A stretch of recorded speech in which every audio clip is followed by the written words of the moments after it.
Did any of you have a chance to read or take a look at the Little Blue Book for Filmmakers? The book that I wrote with Carl Gottlieb, co-wrote with him. Anybody?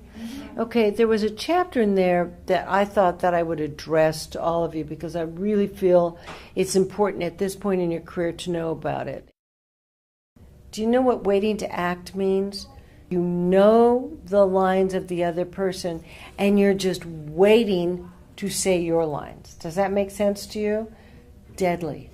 Because acting is looking, listening, reacting, responding. So every time that you hear them speak, the other person speak, it's got to be the first time you ever hear them. That's the trick that you as actors have to learn how to do, is that I've never heard them say this. And really listen, really look at them, listen, react, then respond. Remember I talked to you a little bit about the white stripes, the little tapes they put on the floor. You can't look down at them. Remember, you have to just trust your instinct that you'll hit them. And I think that that's the most important thing to say to any actor is trust your gut. Your gut allows, as Paul Newman would say, the character to enter. It's very hard to say, I love you. No, really I do. I love you. But, honey, sometimes you just upset me. Now, see, I'm walking and talking. I'm doing something. I'm doing an action and an activity. All good acting needs that action and activity.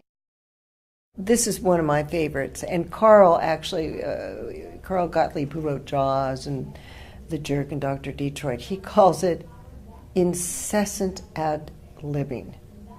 So the line is, I told you so. And the actor goes, hey, I really remember that I told you so.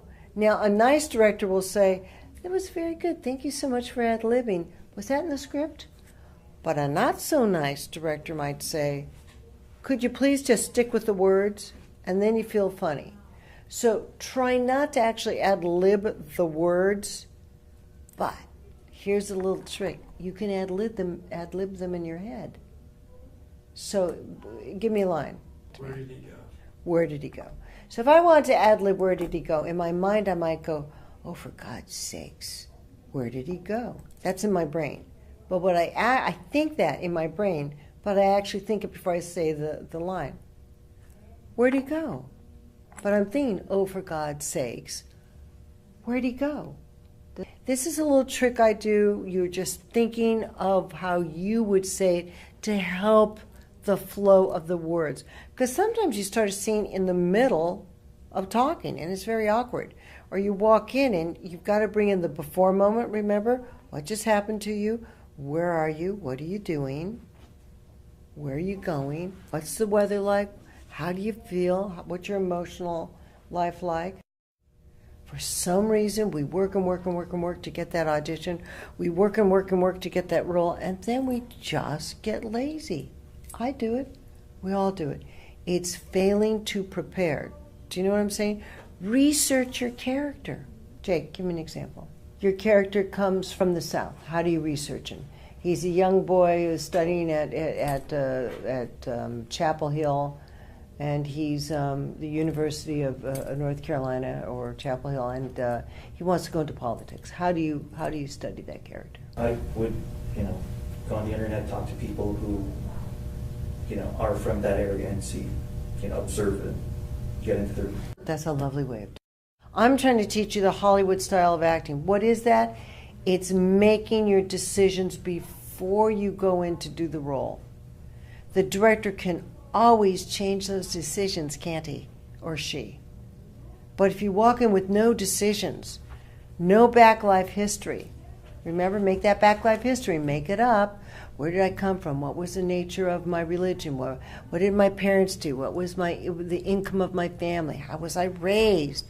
Did I have any brothers or sisters? How old am I when this moment happened? What was the deciding moment in my life where I decided to do what I'm doing right now? Do you see? I'm beginning to create character right off the bat.